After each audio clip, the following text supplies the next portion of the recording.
The dining room hadn't changed. Same heavy chairs, same polished oak table, same soft jazz humming from the corner speaker like every holiday since I was 12. Mom had made her signature roasted squash. Dad carved the turkey with surgical precision like he was still in the OR. For a moment, I almost convinced myself things were fine. Then as he passed me the mashed potatoes, Dad looked up and smiled. "Is the $2,000 enough each month?" The fork slipped from my hand. I blinked. "What money?" A pause. Then everything went quiet. Even the jazz seemed to fade out. Dad's smile dropped. He looked at Mom. She didn't meet his eyes. I don't understand," I said slowly, my voice barely above a whisper. "I haven't gotten anything." Leona Dad's voice was sharp, but not angry yet. Not yet. She dabbed her lips with a napkin, then set it down. I thought it would be better used elsewhere." "Better used," he repeated louder now. "You told me you'd handle the transfers." "I did," she said simply. "To who?" His voice cracked. "Because it wasn't to Iris." Mom reached for her water, but her hand trembled slightly. "Soraya's program is more expensive. She needs it more. You know how hard it is to break into fashion. It's competitive, unforgiving. And Iris is what just supposed to survive on scraps while our other daughter walks through Rodeo Drive Byron." He cut her off.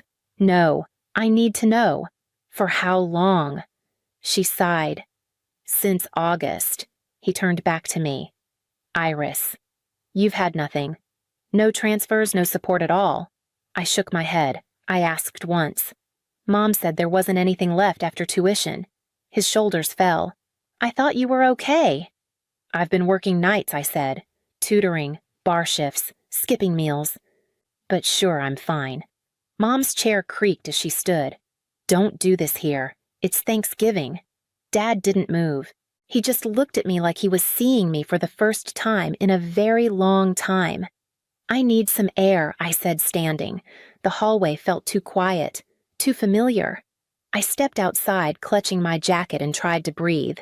The fall semester blurred into long nights and longer days. I stacked my schedule until there wasn't a single blank square left on my calendar. Anatomy lab in the morning, tutoring in the afternoons, bar shifts that stretched past midnight. I told myself it was temporary, just until I caught up, just until rent cleared, just until I could breathe. Most days I skipped breakfast. Lunch was whatever I could grab between buildings, usually a protein bar and black coffee. Dinner was instant ramen or day-old pastries from the cafe near campus that tossed out unsold stock at closing. My shoes had started to separate at the soles. I stapled them shut. On a Friday night shift at the bar, my body finally stopped pretending. I remember the moment clearly, tray of drinks in hand, music pulsing, someone waving for service. Then heat. Then nothing. When I opened my eyes, it was sterile white above me, the slow beep of monitors and IV in my arm. The ER nurse asked if I had anyone to call. I said no. Later, my manager told me he'd called my parents after the ambulance came. No answer, he said. Left messages. Figured they'd show. They didn't. 2 days later, Cal and my lab partner showed up uninvited. He'd heard through the grapevine.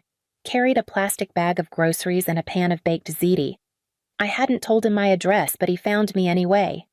"You look like you're disappearing," he said, setting the food on the counter. I sat at the edge of my bed, legs folded, hoodie pulled tight. "I'm fine," I said. He didn't argue. Just handed me a plate and sat across from me in silence.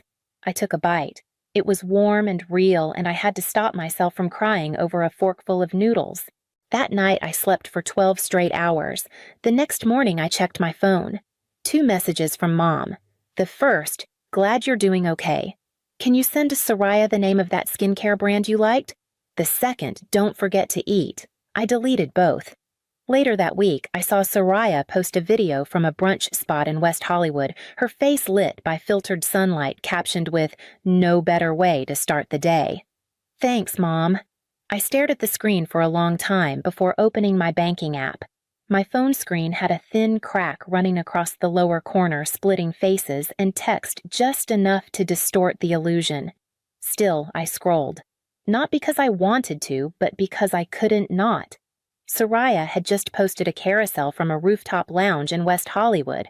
There were velvet chairs, gold-rimmed cocktails, the kind of sunlight that made everything look expensive. She was in a cream silk dress tagged Dior hair swept up in a way that probably cost more than my entire week's groceries. The caption read, "Mom always knows exactly what I need." Brunch life. LA style. Gifted, I locked my phone, set it face down on the floor, and leaned back against the mattress. The ceiling above my bed was flaking paint. The mini fridge hummed loudly in the corner. I hadn't bought fresh vegetables in 3 weeks. A month ago, I had emailed Mom asking if she could help cover the cost of a new anatomy atlas. Mine was falling apart, pages missing, water-stained from an overturned cup during an overnight cram session. She replied the next day, "That's a luxury iris. You'll have to make do." The same week, Soraya posted about her new Balenciaga boots. Thanks to my amazing mom for always supporting the dream, I could still hear her voice, sugary and effortless. I wasn't angry, not exactly, just hollowed out, like whatever part of me had once fought to explain the imbalance had finally gone still. I wasn't asking to be spoiled. I just wanted to stop rationing Tylenol. I picked up my phone again. Soraya's latest story was a short clip, her laughing hair blowing as she leaned over a balcony with the city spread beneath her like a stage. There was jazz playing softly in the background. I watched it 3 times before muting the sound and opening the camera. The lighting in my room was too dim for anything to look good. Still, I took a picture. Cracked nails, calloused fingers, the same gray hoodie I'd worn for 4 days. No caption. I didn't post it. Instead, I pulled up my contacts and scrolled until I found her name. I hadn't called Soraya in months. Most of our exchanges were one-line texts, always initiated by me. I stared at the screen thumb hovering before pressing the call button. Soraya picked up on the second ring. Her voice was light, breezy, just like I remembered. "Iris, wow. You never call. Everything okay?" "Yeah, I lied. Just wanted to check in. It's been a while." She laughed. "You miss me?" "Sure." My voice was thinner than I meant it to be. She started talking about a recent fashion shoot in Pasadena. The stylist, she didn't like the almond milk shortage at her favorite cafe. I let her go on pretending to listen while I counted the unopened bills on my desk. Eventually, I asked, "How do you manage it all financially? LA isn't cheap." "Oh," she said with a shrug I could hear through the phone. "Mom handles it. She wires me $3,500 every month, sometimes more if I've got shoots or networking events." My mouth went dry. "That's great." "Yeah," she said, oblivious. "She just gets it, you know." "She always says it's about investing in the dream. Anyway, how are classes?" I barely heard the rest of the conversation. I nodded and said, "Uh-huh, and that sounds cool in all the right places." My face felt hot. My hands wouldn't stop shaking. When we hung up, I stared at my reflection in the window. I looked pale, smaller, like something had been peeled back. I opened a new tab and searched for flights. The cheapest seat had 2 layovers and a 6-hour delay, but it would get me to Chicago in time for Thanksgiving dinner. I clicked Book Now. Then I closed my laptop, slid the tray of bills aside, and started packing. I didn't know exactly what I was going to say when I got there, but I knew I couldn't stay quiet anymore. And I knew the table I'd be sitting at would never feel the same again. We sat at the kitchen table, sunlight pouring through the same windows I used to press my spelling tests against for praise. The meal was quiet, almost careful. Mom had made lentil soup and chicken salad, nothing extravagant, but more than I'd had in weeks. I forced down 2 bites before setting my fork aside. Dad glanced up. "You've lost weight." I shrugged. "I guess." "You okay?" "Define okay," I said. He frowned. "What do you usually eat? Instant noodles, discounted sandwiches, leftovers from work if I'm lucky." He paused. "Is the 2,000 not covering enough?" I looked at him. He wasn't being sarcastic. He really didn't know. "There were no transfers, Dad. Not one." His fork clattered against the plate. He turned to Mom. "Leona." She kept her eyes on her bowl. The silence stretched until it became unbearable. "I've been sending it to Soraya," she said at last, her voice even. "She needs it more." Dad's mouth opened slightly, but no words came out. "She's in fashion," Byron, Mom continued. "It's expensive. She has events people to meet. She has to maintain a certain image. I blinked. And I don't need to eat. Mom glanced at me like she was startled to hear my voice. I'm not saying you don't need help, she said carefully. I just thought, you're stronger. You've always managed. Soraya's more sensitive. Dad stood up slowly. You told me you'd send it. Every month. For Iris. You let me believe she was fine, Mom said louder now. She always is. Dad looked at me again this time with something that felt heavier than shock. It looked like guilt. I pushed my chair back. I came here for answers. I didn't expect them to be so simple. Mom turned toward me, but I was already on my way down the hallway, her voice fading behind me as I reached my room and closed the door. Dad knocked that night. I didn't answer, but he opened the door anyway, slowly, like he wasn't sure if he had the right to be there. I couldn't sleep, he said. I just keep going over it all. I sat up waiting. She told me she was sending it. Every month. I thought you were okay. I thought you were comfortable. I didn't say anything. He sat on the edge of my bed. You remember when Soraya got her car? I nodded. I got maybe next year. He exhaled through his nose, like the memory hurt more now. I said we could only afford one vehicle at the time. She told me you didn't mind. I did, I said simply. He nodded slowly. I keep thinking back. This summer you wanted to do that medical camp. She said you changed your mind, said you wanted to stay home and save money. I cried for a week when she told me we couldn't afford it. Soraya went to Italy that summer. He looked away. I should have asked more questions. She made it easy not to. He was quiet for a long time. Then she always said you were independent, that you didn't need as much, that you'd find a way. She wasn't wrong, I said. I did find a way. I just shouldn't have had to. His jaw tightened. This isn't about strength, Iris. It's about fairness. And I missed it. For too long. I could hear them arguing again downstairs. Mom's voice rose sharp. Something about loyalty. His response, lower, angrier, cut through the walls. I closed my eyes. It wasn't just about the money anymore. It hadn't been for a long time. The next morning, I found Dad in his study glasses low on his nose, scrolling through bank statements. He didn't hear me approach. Iris, he said when he noticed me, I need you to know I didn't just believe your mother. I handed her access. To what the trust, he said, the one set up for you and Soraya, split evenly. I thought it was locked until you turned 25, but apparently she's been diverting funds to a separate account, in Soraya's name only. He rubbed his temples, his voice tight. 250,000 so far. I felt something shift inside me. Not shock exactly. Just confirmation. What now? I've already called the attorney. We're starting the process to reverse the transactions. It'll take time. I nodded. That was all I could do. Later that night, their voices rose again. This time, sharper, messier. You didn't even ask me, Dad shouted. That money was for both our daughters. She needs it more, Mom snapped. I did what was best for her, he said. Not for us. Not for Iris. Hearing my name like that, loud, defended, not dismissed, sent something through me I didn't have words for. I stood at the top of the stairs, listening. I trusted you, he said again, quieter now, and you stole from our own child. I turned away before I could hear her answer. I already knew what it would sound like. Soraya called 2 days later. Her voice was tight-clipped at the edges. Mom told me I'm only getting 1,000 a month now. Is that true? Yeah, I said. Dad's handling the finances now.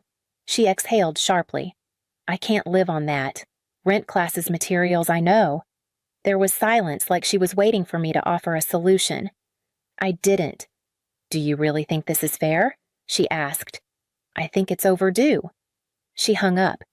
That night, I caught Mom slipping money into an envelope. She didn't see me standing in the hallway, but I knew what it was for. Later, Dad did too. He didn't raise his voice. He just stood across from her in the kitchen and said, I can't do this anymore. She stared at him, unblinking. I was trying to protect her. He didn't flinch. And who was protecting Iris? Iris is fine, she said. She's always been fine. He looked tired. You keep saying that like it justifies everything. I just wanted the best for Soraya. He shook his head. And what did Iris get? Mom didn't answer. The next morning, he called a lawyer. By the end of the week, he had filed for legal separation. The house felt different, quieter, like something had cracked and let in air that had never been allowed before. Mom moved through the days like she was underwater. She cooked, she folded laundry, she rearranged books that hadn't been touched in years. But she didn't talk to me. Not really. I stayed for 2 more nights. The silence between rooms stretched like something no one wanted to name, and when I packed my bag and zipped the last pocket shut, she stood in the doorway, arms crossed, like she couldn't decide if she was going to say something or not. She didn't. Back in Philadelphia, the days felt different. I dropped 2 of my shifts. The bar let me keep weekends.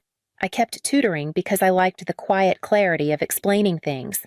The rest of the time, I studied, slept, and ate food that didn't come from a packet. My grades climbed fast, not because I suddenly got smarter, but because I could finally breathe. I bought myself a pair of new sneakers, not expensive, just intact. They felt like an upgrade I had to earn twice, once in work, once in worth. Soraya texted more often. At first, it was out of habit. Then it turned into something else. She sent pictures of outfits she'd styled for clients at the boutique. They're not designer, but I like them more, she wrote once. They actually feel like mine. I didn't know what to say, so I just said, I'm glad. One night she called without warning. Her voice was quieter than usual. I think I finally see it now. See what it cost you. All of it. There was a pause long enough to feel honest. I didn't want to believe it, she said, because if I did, I'd have to admit Mom made things easier for me, and that meant she made things harder for you. I leaned back in my chair, staring up at the ceiling. I don't need you to feel guilty, I said. Just don't pretend it was fair. I won't. That was all we said for a while. I heard the clink of glass on her end, probably tea-not wine. Soraya never liked alcohol. She hated the taste. I always thought that was funny. She cleared her throat. Are you going home for the holidays? Not sure. Dad's going. I am too. I hesitated. Maybe we could go together, she added. I didn't say yes. But I didn't say no either. It's been a year since that dinner. I'm still in Philadelphia, still in school, but everything feels steadier now. I sleep, I eat, I study without watching the clock like it's a threat. My professors have noticed the difference. So have I.